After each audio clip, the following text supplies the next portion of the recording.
so we can live rent-free, and then I'll have a write-off. He was an electrical engineer. And I'll go back a little bit and talk about him because he was my inspiration. He was a Hungarian freedom fighter, as he called it. They issued him a gun, and I think he was a freedom fighter for about a day when he realized that a gun against the Russian tanks coming in wasn't going to work very well. So he buried it in his sister's backyard, and he and his brother got on a train to go to Austria. And the conductor came around and he said, they're going to ask for your papers at the next stop. So my husband said, well, I'm going to stop the train. And the conductor said, okay. So he stopped the train, and these people got off, and they started walking, and they walked over a river, probably a creek, not very deep. And they got into Austria. Well, then after that, they kept walking, and my husband and his brother separated from the rest. They walked back into Hungary. They realized it because they went into a miller's little cabin that they have, and it was written in Hungarian. So the miller came out and he said, and they told him, they said, we want to escape, we want to get out of Hungary, we want to go to Austria. And he said, well, you're going to have to go over that bridge, and you're going to have to bribe him. And so they went to the bridge, and George had 2 rings that his sister had given him before he left. And of course, he was 19 years old. And the border guard said, George said rather, which one do you want? He had 2 rings. Which one do you want? Of course, the border guard said, both. So he took both rings, and they started walking across the bridge. Now, my husband was very positive and he was optimistic, and his brother was very negative. So his brother kept saying, they're going to shoot you, they're going to shoot us rather, we're never going to get over this bridge. And my husband, George, said, just keep walking, put 1 foot in front of the other, they're not going to do anything to us, we're going to get over this bridge. And he kept insisting that in about 2 feet, they were all going to be dead. They were going to be shot. He kept this up. Finally, they got over the bridge, and they went to a monastery. And then they went to a place where they could be, processed to go to either Austria, America, or Canada. And there was this big long line. It was Catholic Charities, and they were Catholic, so they got in that line. And then George said, but there's a short line over there, let's go over there.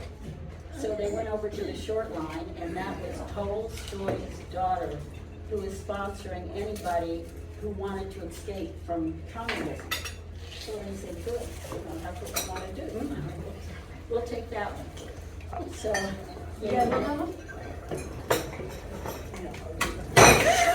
Be right there with help. We came back from South Africa, and then we moved to Ohio, and then we came back to Schenectady, and then we moved down to Roanoke, Virginia. And we bought our second house to rent out a duplex on Floyd Avenue that David knows about. And that was our second purchase, and then we bought a couple in Mount Fair Estates. We always had mortgages on them because we didn't have the money to pay, cash for these houses. You have to remember, the guards took his 2 rings; he had nothing. So after that, we moved to Canada. Then we moved back to Roanoke again, and then we divorced, and then everything changed. We had private properties, the one that I'm living in now, one in Saratoga Springs, New York, and then other rental properties. We had 12 units. And so I got 6 and he got 6. I got 4 rental properties. And I could have either gone back into teaching, which I never really did much of, or I could have bought more rental property. So I decided I'd buy more rental property. Now I had a fortuitous thing happen, but at the time it didn't seem fortuitous. I was burglarized.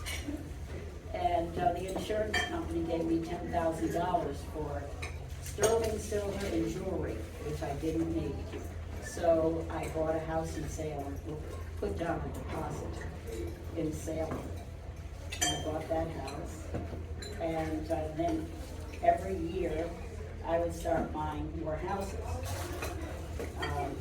I had a lot of years to buy houses, obviously.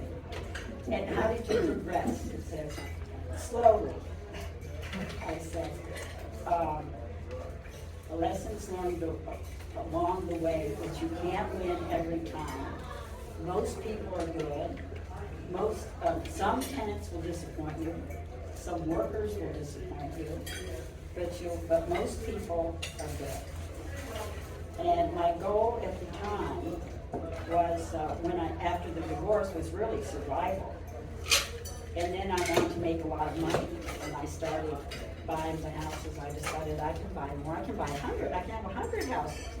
I make a lot of money. And then time went on, and I got older, and I decided that a balanced life was better than making money. So I try to balance my life with physical activity, and I play bridge, and I'm in book clubs, and I manage 20 properties now. Yeah, that's enough to keep me going. At one time I had 27, but I've sold 27 doors, but I sold some. I had one up in Lexington, one in Blacksburg. I got tired of going up and down I-81, you know. And so that's how my goals have changed. Exit strategy. I tried it and found it didn't work.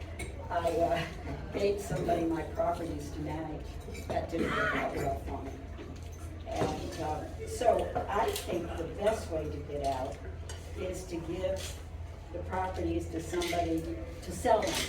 Like a tenant who's been in them. I did that one time, and I had to, well, I've done it 3 times now, but at one time, I had to bid it back on the courthouse steps. This guy was determined he was going to bid it, and I was determined I was going to get it. I finally got it back. But because he went bankrupt, I had to do that. I had to get it back. And so, right.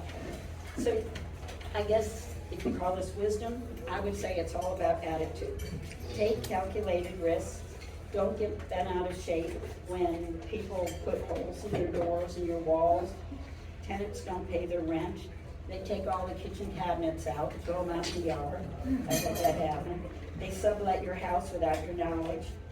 And I had 6 vacant houses one time that had to be rehabbed. And I just kept putting one foot in front of the other, and I kept going. So whether you're fleeing from communism or you're maintaining houses, you're managing rental property, just put one foot in front of the other and keep going. That's my